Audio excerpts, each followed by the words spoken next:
Hey guys! Today I'm going to show you all of my favorite philodendron plants and why they are some of my favorite plants.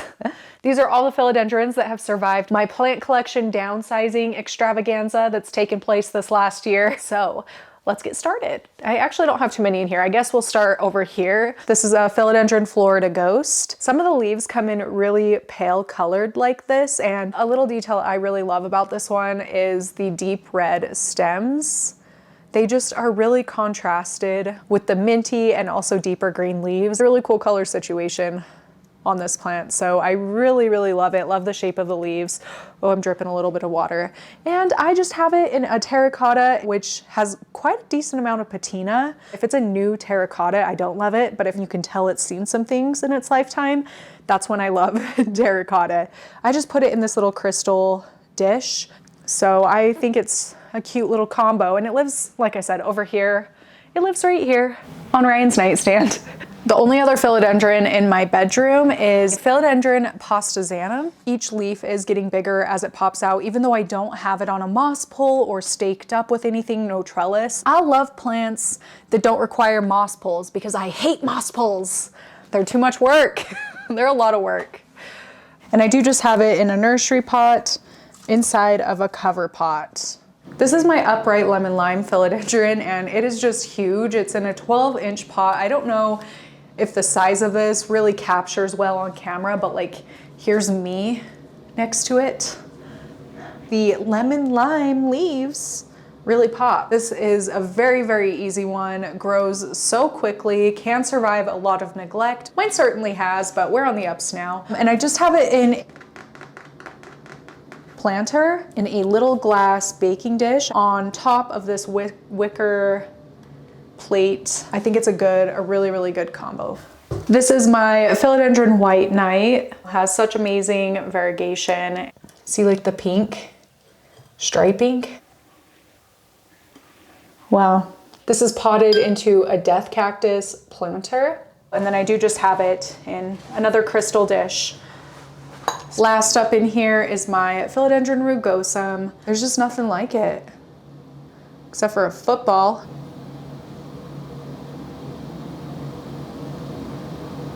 Isn't that cool? This is a piece of, can't remember what kind of wood it is, but just a slab of wood that Ryan found. I love how knotty and holy it is.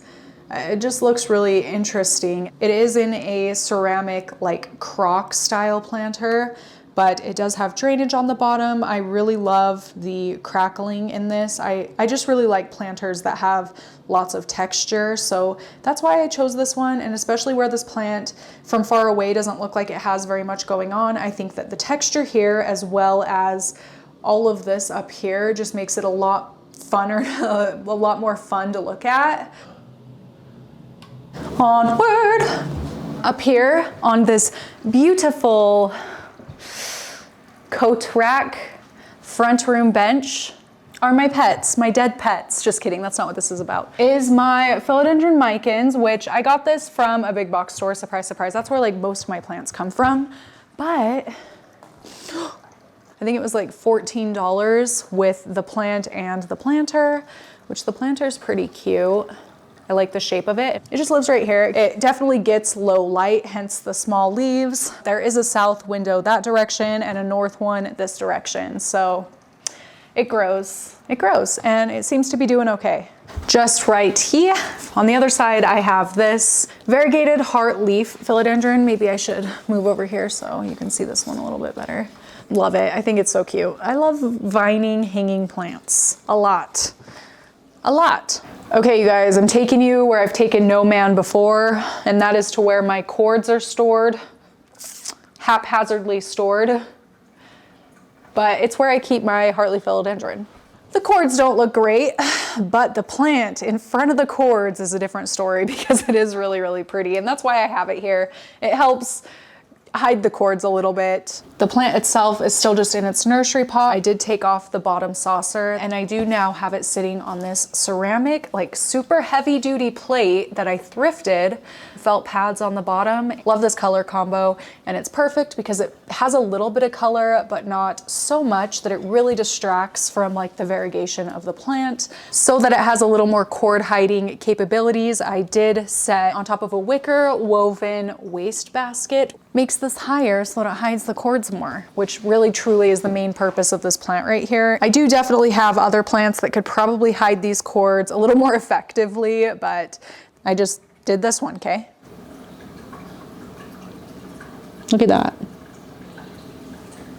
Almost walked right by it, but next to my fish, what's gonna be my fish tank, doesn't have any fish yet, is this Philodendron Lemon, like tiny, tiny baby. Oh, it needs to be watered actually. I guess I kind of just forget about these ones because this peperomia is thirsty too.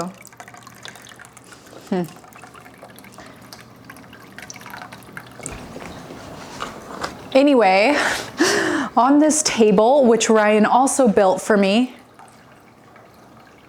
I maybe need to move this back into my grow tent, but I kind of don't want to because I love this combination. This is a ceramic planter that I got from this shop. I do really gravitate toward more natural looking stuff. Like, I want my house to feel like you're just roaming around the earth, you know what I mean? Love the texture, love the color, and I just have it in a little terracotta saucer. I think that all of the colors of this complement each other really well, and it all complements each other well here on this table. But as of right now, I would say that Philodendron Lemon is not the easiest in regular household humidity. It could just be me because I am a little bit forgetful of watering this table. But it's cute.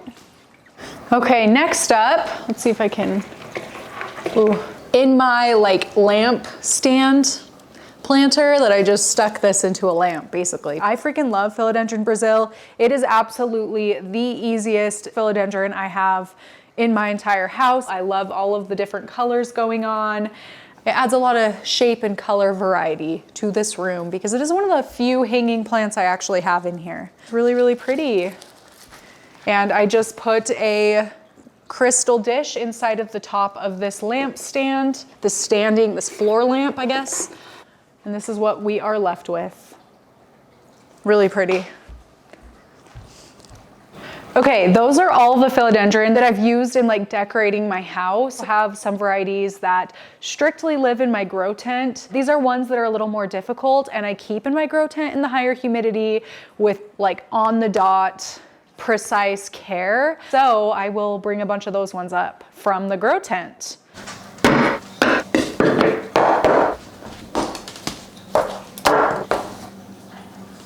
These are my greenhouse plants. These are living in my grow tent for right now. They may make their way up here. I just need to figure them out a little bit more before I'm able to do that. So let's get started on the plants. So the biggest of the bunch is my Philodendron fibrosum. It is pretty big, okay? And the reason it's that way, even though it's so few leaves, is I've been growing it and then I'll take the top cut, put it into a larger planter and then continue doing that. And that way I've been able to get larger leaves. That's why all three of these leaves are quite big. Like they're bigger than my head. Well, I got a big head, but my absolutely favorite part of this plant is actually not even the leaves, but the stems. It gets really fuzzy, fibrous, hence probably the name fibrosum, I'm just assuming. It's kind of creepy, kind of icky, kind of cool, and also relatable. In basalt planter, I don't know, it's pretty cool toned, so it's a nice contrast against like terracotta planters, but there is a little bit of this like lighter marbling that makes it really fit in with the natural earthy vibe of my house that I go for. Just has a matching saucer. Next up is my Philodendron gloriosum. Woohoo, that's the newest leaf. It is starting to put out a new one down here too. I actually think I'm going to repot it before I move it back up here because it is hitting the edge of this planter, and I just think I'm going to move it into a longer like rectangle planter. It'll maybe look a little bit better where this plant grows like long ways it looks a little awkward up top and like empty as I have to get bigger and bigger planters. Next up is variegated Philodendron giganteum. It's a little bit hard to figure out the perfect lighting for this thing because as you can see, mine is like etiolating a little bit. The leaves are definitely stretching out like further and further. And it's because at this point it outgrew the grow light it was by. You know, the leaves are stretching, but another thing that makes this one a little bit harder in terms of lighting is for the variegation purposes. So this leaf is grown in lower light because like I said, it was growing past the grow light I had it under. But the rest of these leaves that are green were getting close to the grow light. It was kind of losing variegation. You can see these younger leaves are pretty variegated. It definitely lost a lot of that as it outgrew the lighting. I have it in this planter, which I got from the American Gringo, and I really, really love. Pretty simple, but it has a cool shape and then a little bit of texture. That's something I always like in a planter. And I have it in this little catch-all dish. It's silver. And I thrifted it. And oh, this was made by Petey Pots by Pablo, I believe. I really hope that I'm correct in saying that, but I'm pretty sure that's what it is. So there is my Philodendron giganteum, really pretty. This is Philodendron Jose Buono. This is the newest like hardened off leaf, but this is the newest, freshest leaf, which has not hardened off yet.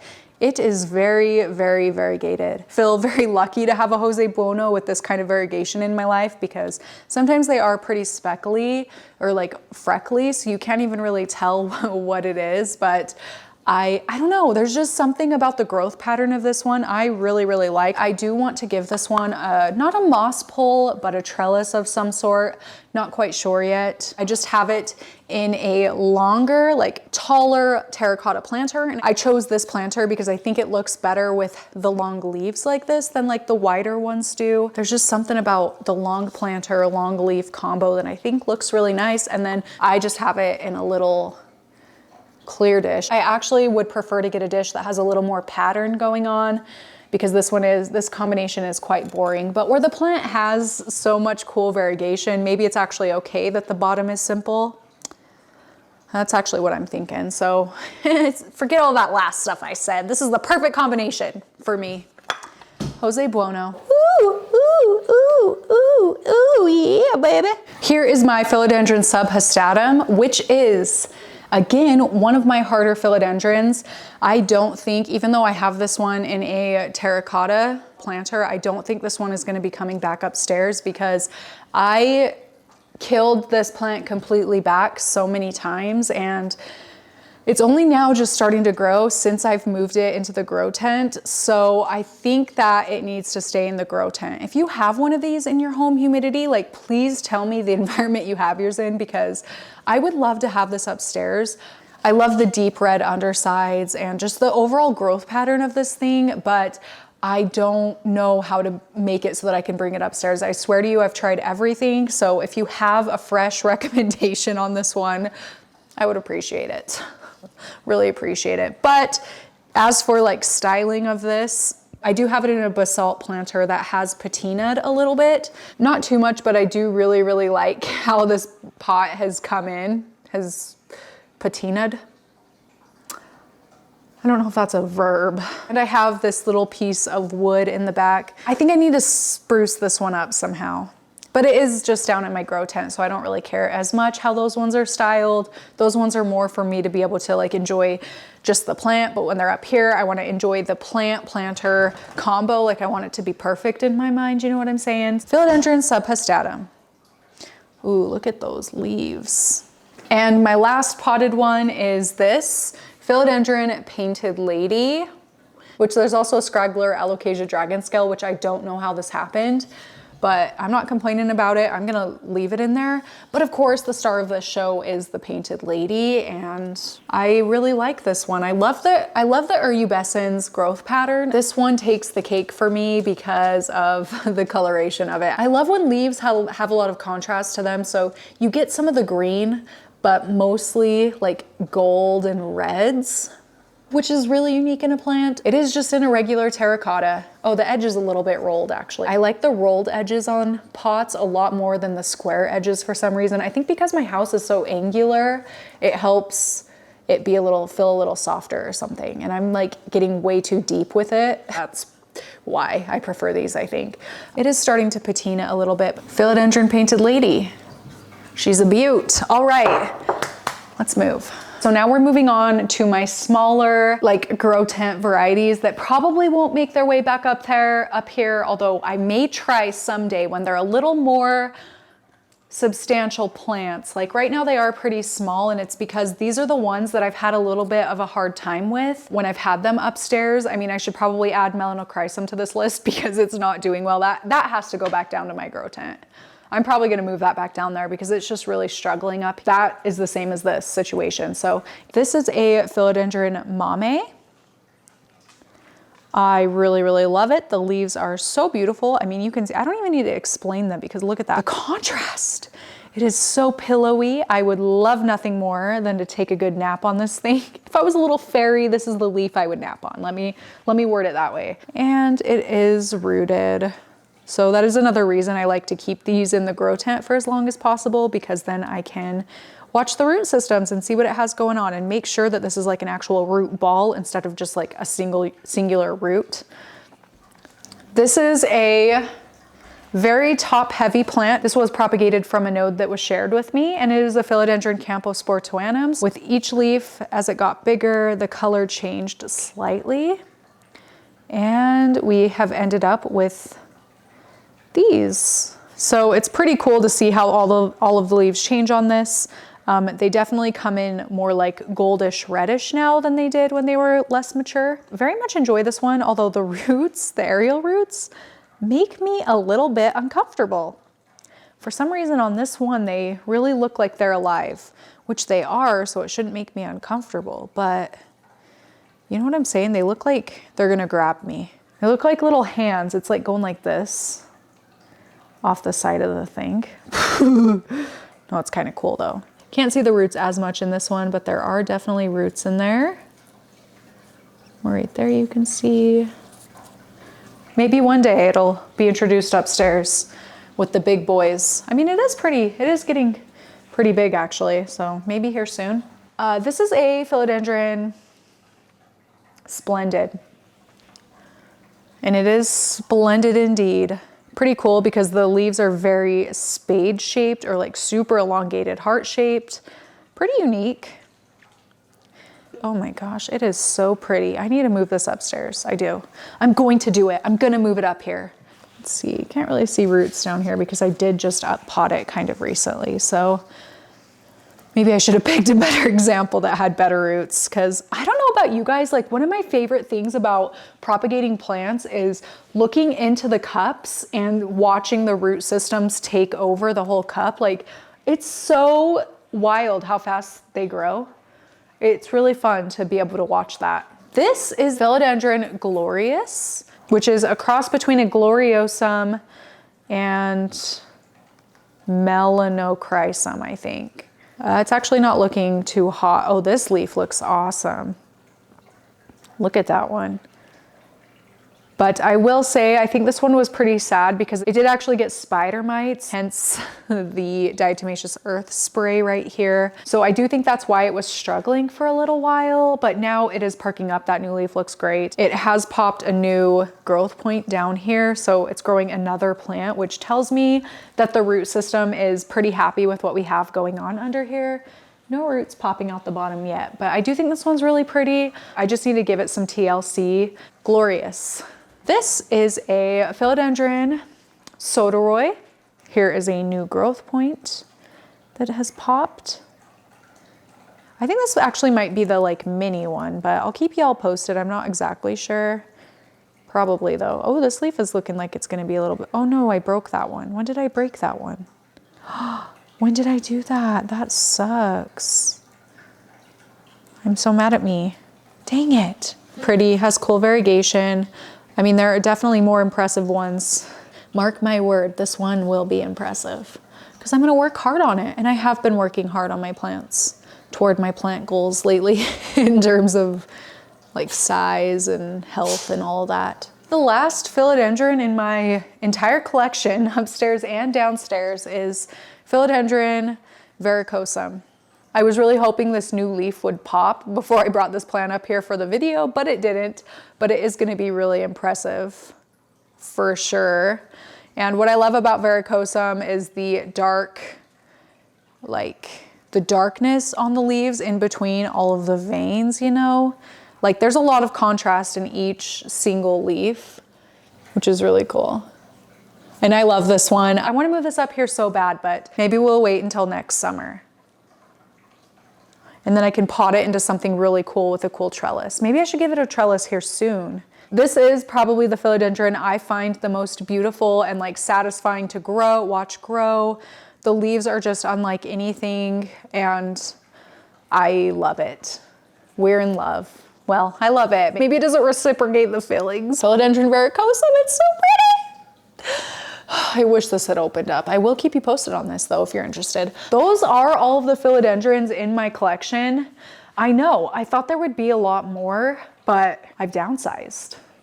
These are the ones that have survived. So they're good ones, I'm telling you. Yeah, that's it for this video. Let me know what you thought of my philodendron. Are there any that I should look into? Recommendations for the strugglers I have, I would appreciate it. I've been putting in a lot more effort to keep my plants happy, so I would love any ideas, tips and tricks for any of these varieties, things that you've done to make them like really take off or has made all the difference in them for you. I would appreciate it. I hope something I said helped you or entertained you for a minute while you did your dishes or folded your laundry or went for a jog, or what else do people do? Sat on the couch, fell to sleep, whatever you were doing. I hope you liked listening to me jabber on about my plants. That's it for this one. Thank you so much for watching and I will see you next week.